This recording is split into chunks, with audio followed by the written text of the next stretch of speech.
Alright y'all, this will be a quick video. Just getting in today from work and stuff. Going over here to check the porch because I'm supposed to have an oil pump for my red tractor there. It's getting to where it doesn't have a lot of oil pressure. You know, when it gets hot and you run it a while and all that. So I want to go ahead and put one in there. I'd rather put in an oil pump than an engine. So anyway, this is my first video that I made since being monetized. So I appreciate everybody watching and subbing and everything and getting us to this point. I don't know nothing about it yet.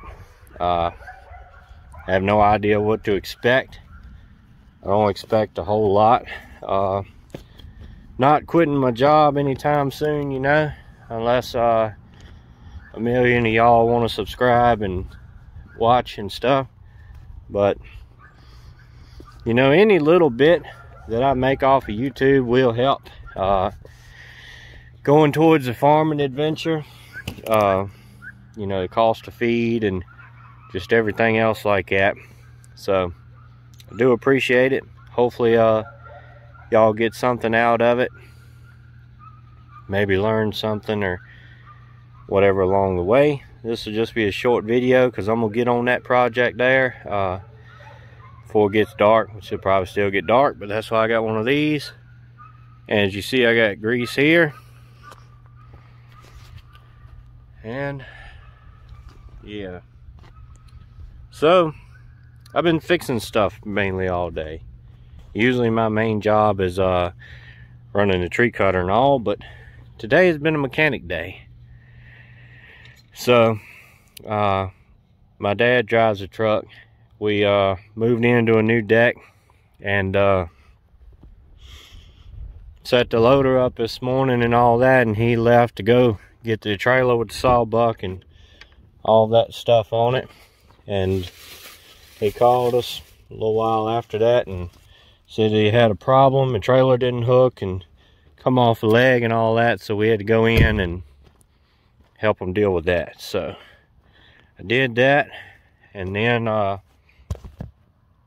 actually went down to my father-in-law's shop, and it may be a longer video than I expected, but anyway, went down to my father-in-law's shop to take him some money on that trailer that I just got. I borrowed the money from him to go get it and all. So anyway, I try to be as real and straight up with y'all as I can possibly be, just talking to you like I would anybody else. You know, I'm not famous by any means. I'm not rich by any means. I'm not the most knowledgeable by any means. So stop by there, and you know, a buddy of his and mine too, he works down there part-time when he's not busy doing his thing. He does a lot of paving and different things like that, and electrical work and all that. Kind of one of those jack of all trades, kind of like I am, except I don't know nothing about pavement and electricity. But he's got a dump truck in there, and Altoids. Yeah, a dump truck in there. There's got a few things wrong with it.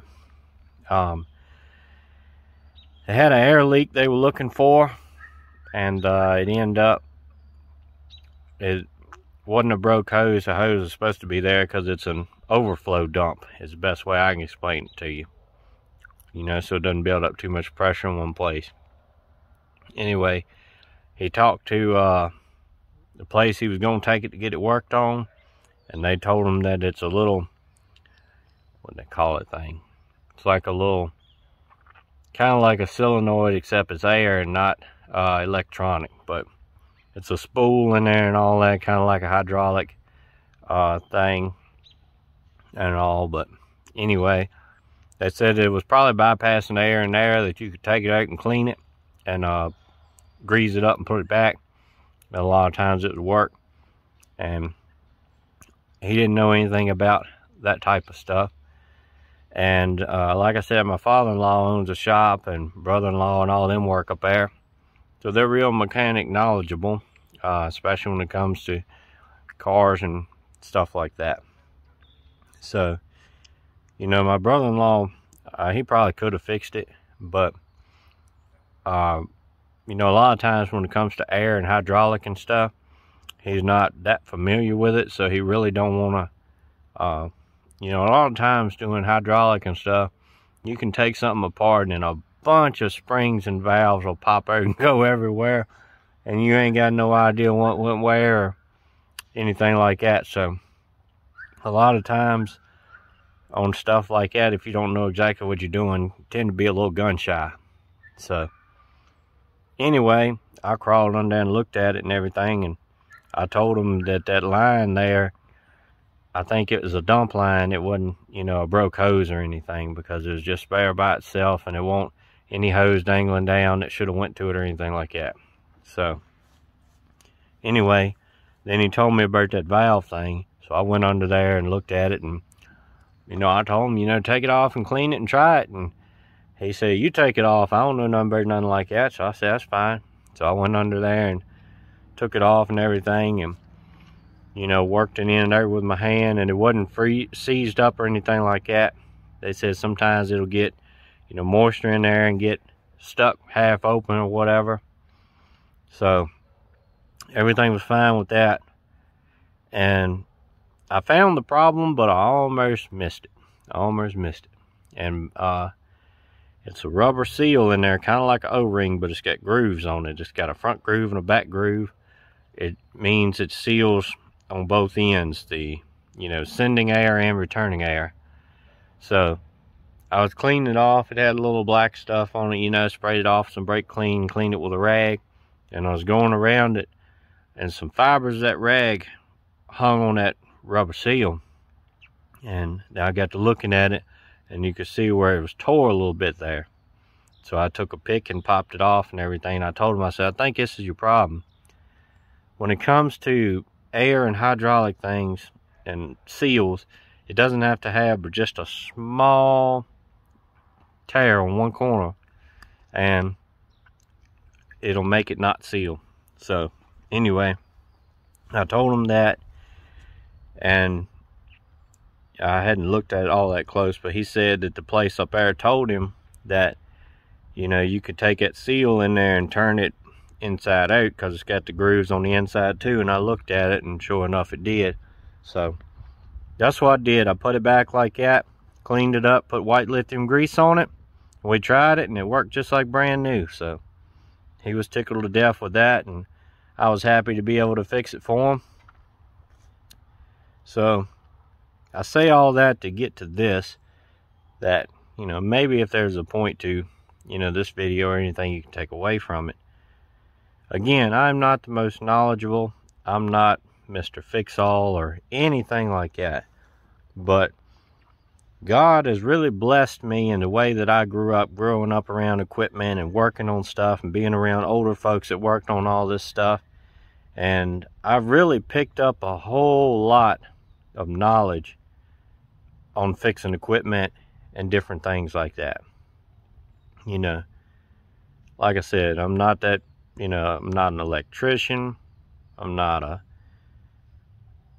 you know, asphalt dude. I'm not a construction dude. I'm not, you know, these different jobs. It takes all kind of different things to make the world go round. And you can put that in prepping and homesteading and everything else as a community group. That 9 times out of 10, one person doesn't know how to do every single thing that needs to be done. There's something else that somebody else knows how to do, and you can all work together. You can trade labor back and forth. You can do all these things to make it easier, you know, like a tribe or group. Stuff people have been doing for thousands of years, yet in this day and time, everybody's too greedy to do that. Everybody, it's all for me. What can you do for me? And never give anything back. And that's a lot of what's wrong with what's right now. Me and my father-in-law was talking about the farming stuff. How expensive everything is. How much equipment you need. And how all this stuff is. And he said they were talking about it earlier. About everybody, you know, having a group together you know, buying stuff as a group, so it's not so much cost on, you know, you got 10 farmers in the neighborhood, and, you know, all 10 have to buy, you know, fertilizer spreader, lime spreader, or whatever. Instead of that, 10 put the money together and get one as a community, and everybody use it. And that's a good idea. But I told them, just the way people are now and as greedy as everybody is, it wouldn't work, because, you know, all of us are guilty of it. Nobody wants to share anything, you know. Like I said, I'm guilty of it. Go and get that trailer. Day before yesterday, I reckon it was now. But, you know, I want mine where it's sitting there when I need it. I don't have to worry about somebody else having it. And I don't have to worry about what condition it's in. You know, it's mine. It's right there. So, again, I'm guilty of it too. But that's just how it is. Alright. Like I said, I appreciate everybody watching, sharing the videos, doing things like that. We are getting pretty close to 2,000 subscribers, so that's cool. Looking forward to that. Hopefully I can build the channel more. And like I said, if I make a little money off of it, that'll be good too. That'll help on the cost of all this stuff here. And hopefully I can provide some things for y'all. Maybe teach some stuff, or, you know, whatever like that. As of right now, I don't plan on doing any, you know, sponsors or whatever like that. But, you know, if it comes along, we may do that depending on what it is and all that kind of stuff. I'm not going to push anything that I don't use myself. I don't think is a good product, good price, good people to deal with, good whatever, you know, thing you're talking about there. I'm not gonna do anything like that just for the money. Because like I said, I don't plan on quitting my day job or anything like that. So, I guess I'm gonna get started on this oil pump now. Stay prayed up, prepped up, and strapped up. See ya.